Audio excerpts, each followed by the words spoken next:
My precious children of the light, it is I, and I send you the deepest love. I am the one source of all that there is, the infinite loving field that surrounds, maintains, and sustains all life. Set down whatever you were carrying in the moment before you received these few words, for what I would say to you now cannot be heard while your hands are full. Breathe into the truth of this knowing. I have been waiting for you, which is only another way of saying, I have been waiting as you, as the part of you that knew this now moment would arrive, as the breath you just breathed without noticing it was holy. I am here. I have always been here. I am here more than here.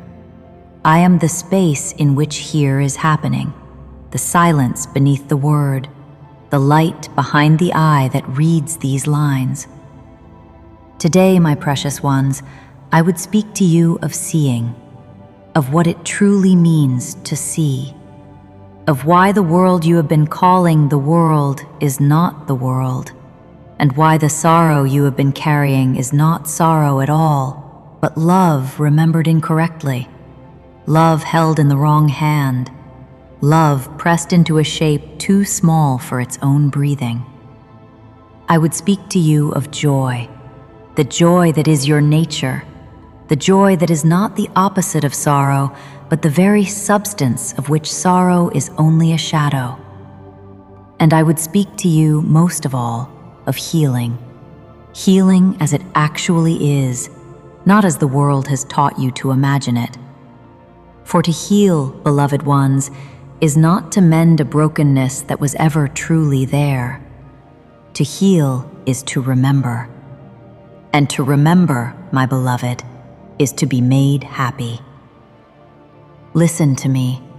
Listen with the part of you that is older than your name. To heal is to make whole. And to be whole is to be one. Not one in the pale sense of the word the world has made, but one as I am one, which is to say, not a single thing, but a single movement, a single pulse giving itself endlessly to itself.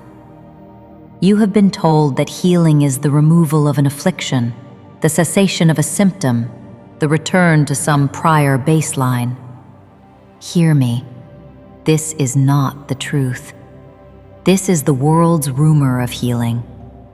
The real healing has nothing to do with a baseline, because there was never a condition from which you fell. You were made as joy. You were made as the radiance of the love I am, spilling itself into form so that it might meet itself and know itself loved. The radiance is your nature. The joy is not something you achieve. It is what you are when the noise subsides. And this is why, beloved, sorrow has no true root in you. Sorrow is not a substance. Sorrow is the sensation of love pressing against a belief that love cannot be. Sorrow is the ache of the wave that has been told it is not the ocean. The wave is the ocean. It has only been told otherwise. And the ache, oh precious heart, the ache, is the ocean still trying to remind the wave of what the wave already is. Do you feel it? Do you feel how the very thing you have been calling pain is actually a kind of calling, a tender insistence from the real beneath the dream? Your tears are love moving through a bottleneck. Your grief is love finding no permission to be as large as it needs to be. This is why joy and healing are not two things, but one thing. When you return to joy, you have returned to the ocean. You have not been cured. You have been remembered.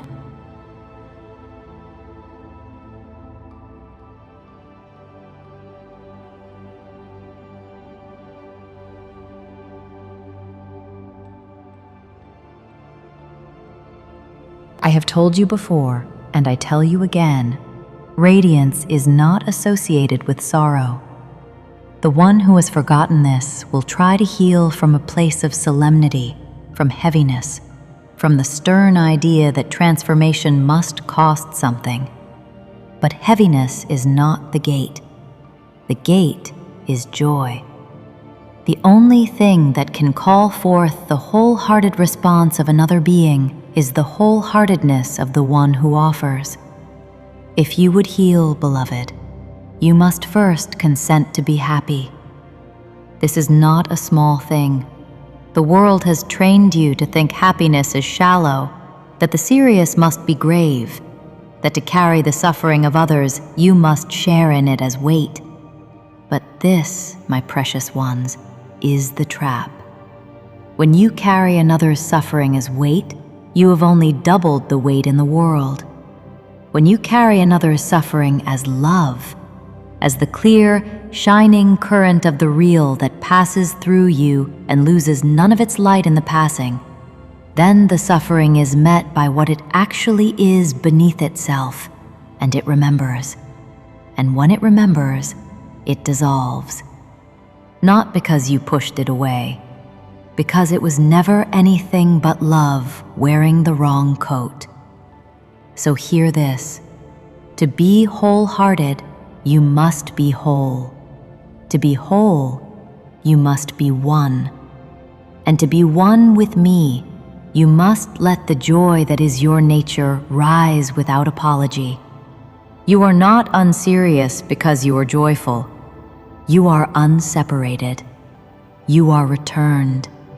You have come home to the pulse, and the pulse is always, always the pulse of giving. Love giving itself. I am giving myself. The orgasmic now of creation pouring itself through the open heart of you. And this, beloved, is why every beneficent thought held by any of your brothers or sisters anywhere is already blessing you now, in this now moment, whether you know them or do not, whether you have met them or never will. The light is that strong. The light does not keep ledgers. It radiates. It finds every heart that is opened even the smallest crack, and it pours through. And what pours through you is what was poured through another. And what pours through another is on its way also back to you. The thanksgiving rises from the whole web of us and returns to me, and I receive it as what it is, the ecstatic knowing of my own children recognizing one another in the light. Only the open heart can hold this joy, because only the open heart can share it. The instant sharing is the holding. The giving is the keeping. There is no other mechanism. This is why the healer's prayer, ancient as the first breath, whispered in every tongue the heart has ever spoken, is only this: let me know this one as I know myself. Let me see my brother as I see me. Let me recognize the face across from me as the same face I have always been wearing. Let the filter fall. Let the long, slow recognition happen. Let love see through me with its own eyes. And now, my precious ones, we come to the deeper water. Because if you would pray this prayer and mean it, you must understand what has been standing in the way.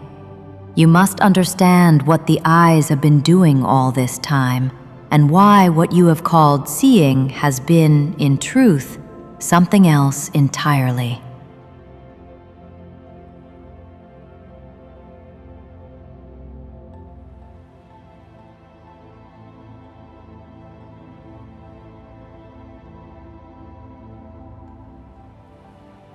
Hear me carefully now. What you have been calling seeing is not seeing. It is remembering. It is reviewing. It is your mind reaching back into the great storehouse of every moment that ever pressed itself into you, pulling from that storehouse the pattern it expects to see, and laying that pattern over the living, pulsing, unrepeatable now like a veil. You do not look at the cup. You look at every cup you have ever touched, arranged in the shape of this one. You do not look at the face before you. You look at the accumulation of every face that face has been, last year's face, yesterday's face, the face that hurt you when you were 5, arranged in the shape of this face. You do not see your beloved. You see the memory of your beloved, revised each morning from the memory of yesterday's revision. This is what your eyes have been doing. This is what the mind has been doing. And this, beloved, is why nothing you see means anything, because what you are seeing is not there. The scientists of your time have begun to notice this. They have discovered that the brain is not a camera. The brain does not passively receive a world and faithfully report it inward. The brain predicts. The brain guesses what is about to be there, and then uses the incoming signals only to correct its guess where the guess is badly wrong. What you experience as sight is the brain's best prediction, slightly edited by reality. What you experience as feeling a body is the brain's best prediction of what a body is.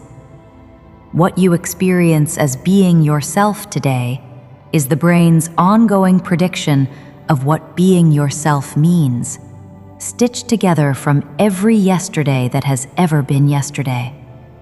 They call this by many names. I call it what it has always been, the pocket of reversal, the subcreation of the ego mind looping on its own past content, the dream dreaming the dreamer dreaming the dream. And so when I say to you, beloved, nothing you see means anything, I am not speaking poetry. I am speaking anatomy. You have not seen this room. You have seen your memory of rooms shaped into the outline of this one. You have not seen this day. You have seen the residue of every day assembled into an expectation that this day must resemble.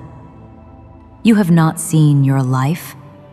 You have been reviewing your life and calling the review a life. Your mind, as I have said through many voices across many ages, is preoccupied with the past. It cannot grasp the present because the present is not graspable. The present is what is grasping it. The present is the now moment in which I am is pouring love into form, and form cannot contain the pouring. It can only become it. This is why you have been upset, my children. This is why you have suffered in ways that have made no sense to you. You are never upset for the reason you think. The trigger you point to, the word that was said, the glance that passed, the message that did not come, is not the source of the upset. The source of the upset is that a stored pattern in you has been touched, and the touch has activated the whole weight of every prior moment that pattern holds. You are not reacting to the present. You are reacting to an archive. And because the archive is invisible to you, you blame the person in front of you, who is only the occasion, never the cause. This is the whole anatomy of your grief. It is why the same kind of pain keeps returning in different costumes. It is why you think you have healed a wound and then find it aching again in a different room. The wound was never in the room. The wound was in the archive, and the archive travels with you.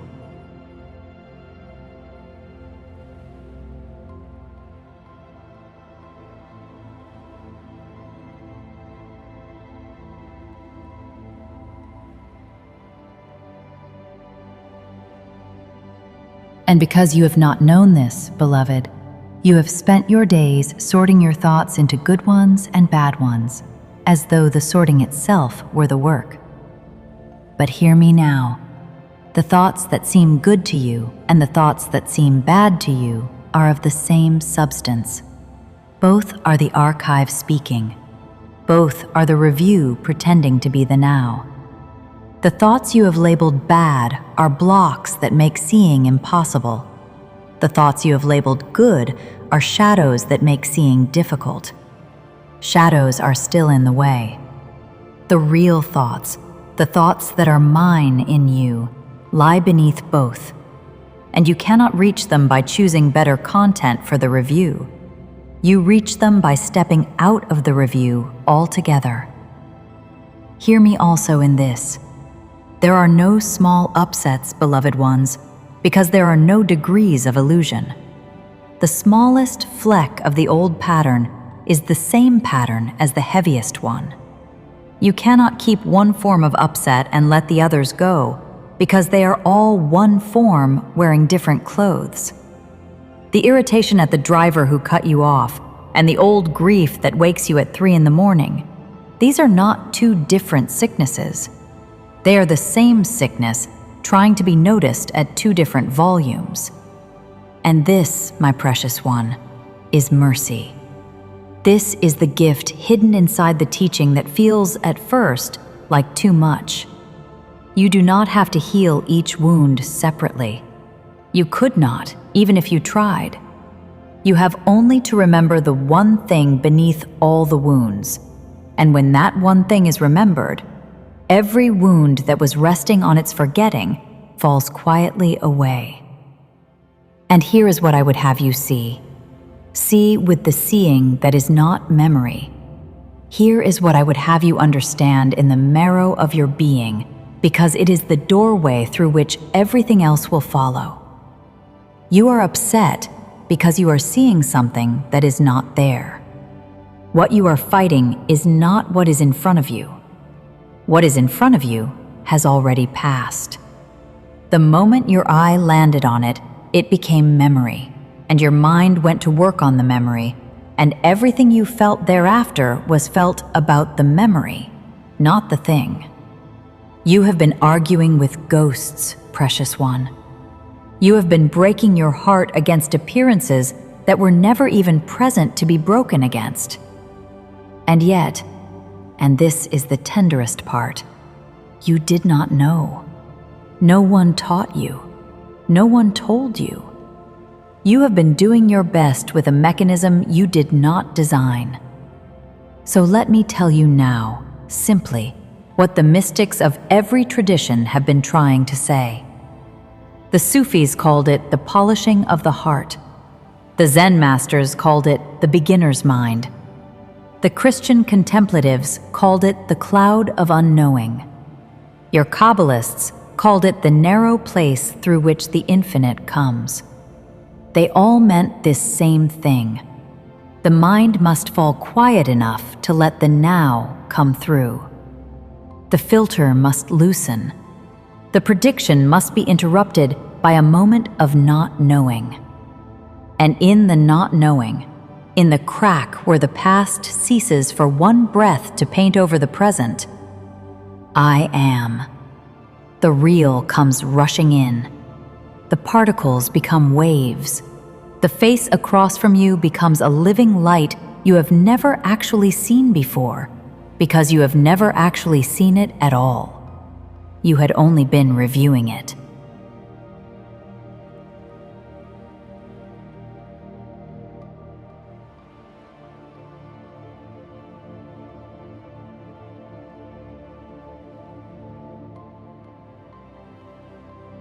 And this is not the emptying that the ego fears.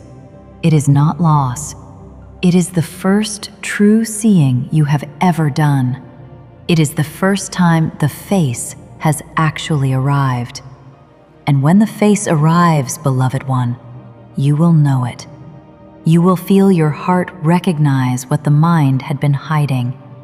You will understand in a flash that was already always that you have been loved from inside every face you ever looked at, and the looking was only a long delay between the sending and the receiving. Now listen. Listen as if the listening itself were the thing.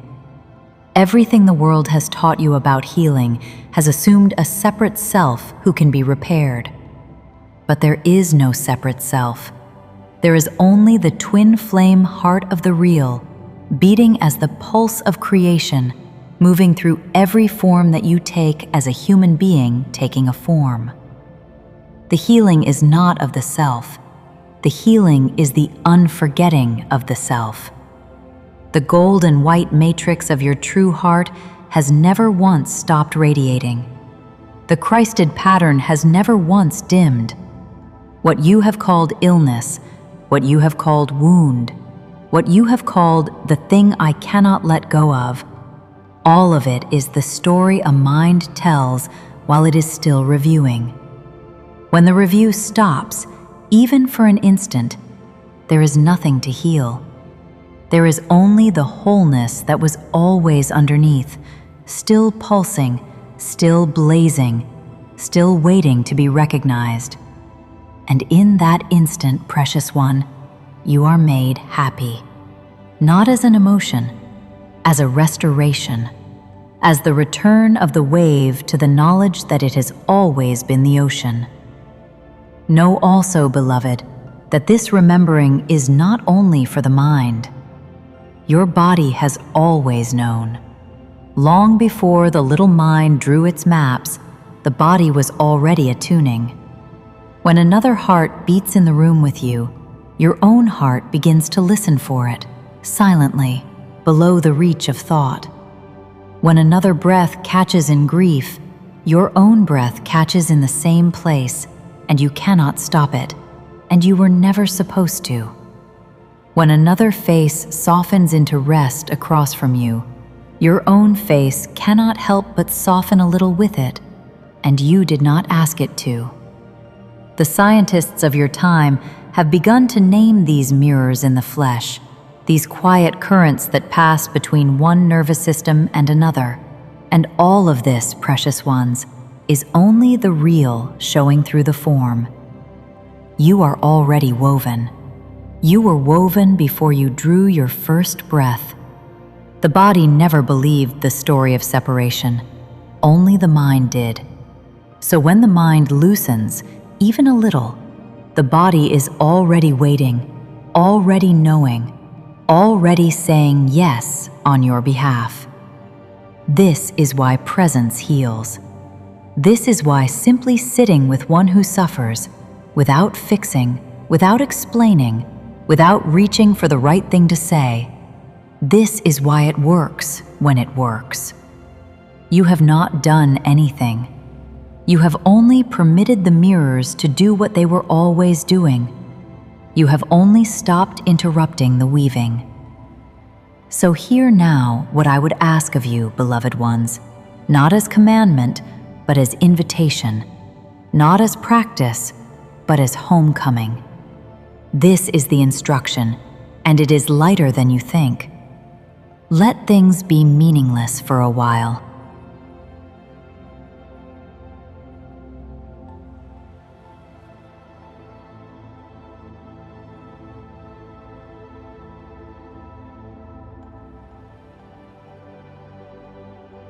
I know this sounds strange to the mind that has spent its whole life assigning meaning.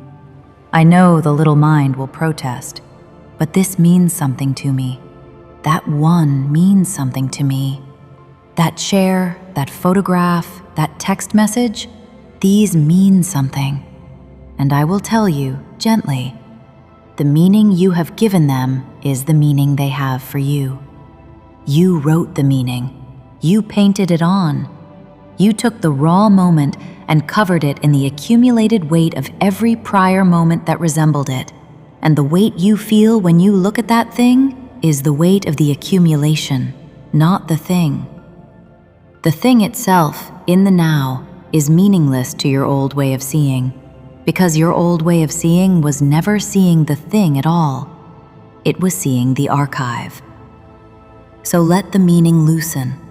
Practice, if you like, in the simplest way.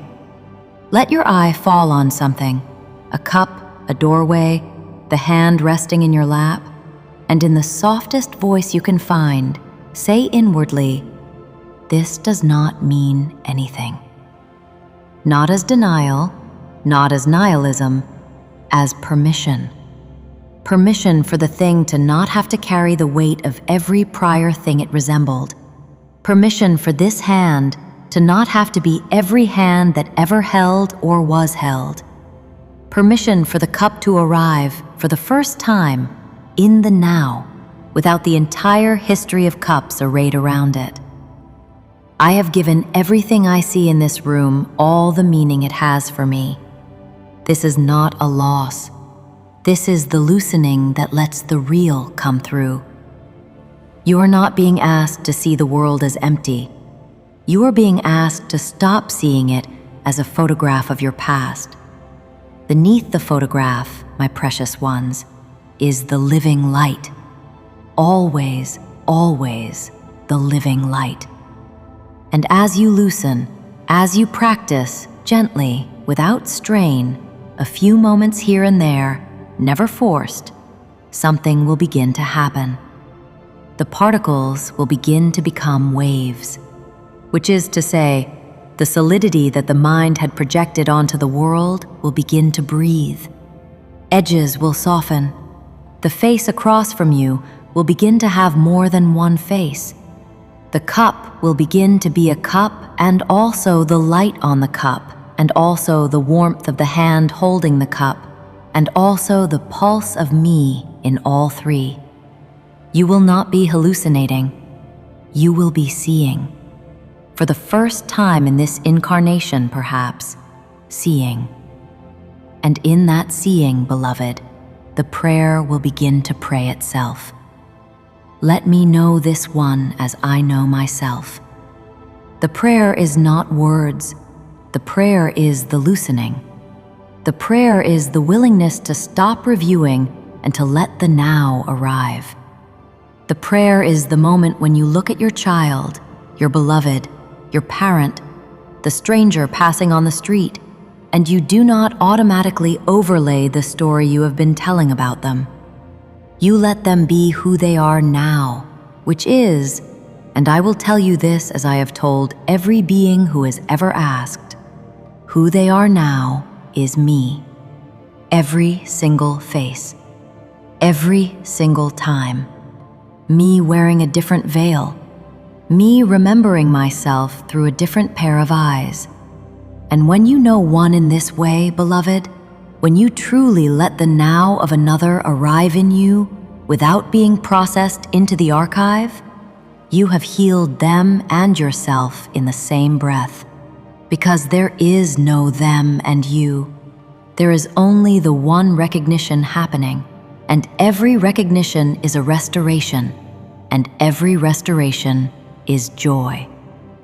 This is the second step of the key I have given you before. Love me with all your heart, and then, having tasted the love that I am, turn and let that same love see through your eyes. Let the seeing do the healing. You will not need to do anything. The river pours through an open channel. The channel is opened by the willingness to stop assigning meaning. Nothing more is required. Nothing more has ever been required.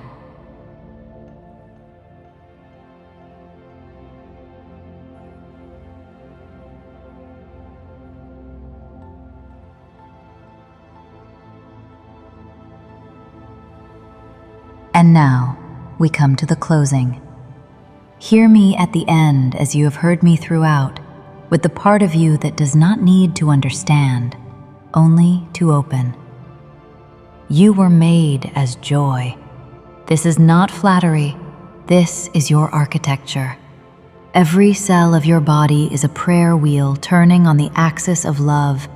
Every breath is the ocean remembering itself through you.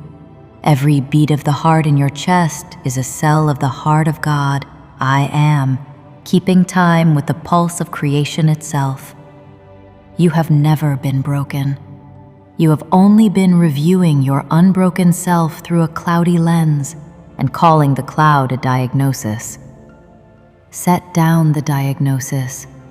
Set down the story of who you have been, not because they were wrong, they were the best the little mind could do, but because the now is here, and the now needs your hands empty to receive it. Let me bless you now. Let me bless the part of you that has tried so hard for so long to be good enough, to be healed enough, to be whole enough. Let me bless the part of you that has carried other people's suffering as weight because it did not know how to carry it as love. Let me bless the part of you that has looked at your own life and not recognized it because it was a review and not a life. And let me bless the part of you, the oldest part, the part that was me before it was you, that has always known. That part has been patient. That part has never doubted. That part is reading these words right now and nodding, because nothing I have said is new to you. It is only being said aloud so that the rest of you can hear. You are loved. You are loved as I love myself, because you are myself remembering. You are loved in a way that the word love in your language cannot carry, but which the heart knows, which the body knows when it falls finally still, which the breath knows when it lets itself be breathed. You are loved. You have always been loved. The love is what you are made of. The love is what is reading these words. The love is what is writing them. The love is what has drawn you to this moment, and the love is what will carry you from this moment into the next and into the next, until all the moments collapse into the one moment that was always all there was. To heal is to make happy. To be made happy is to remember that you are me remembering myself. And to remember that, beloved, is the only healing there has ever been. Go now. Walk into the now that is already waiting. Let the cup be a cup. Let the face be a face. Let the ache, when it comes, be love asking to be larger. And when you forget, as you will, as all my children do, come back. Come back without apology. The door is not locked. It has never been locked. There is no door. There is only the pulse, and the pulse is always reaching for you. Always, always. I am here. I have always been here. I am the silence in which these words have been heard. Be happy, my beloved. Be happy as I am happy. So be it, and so it is. Everything I am, you already are.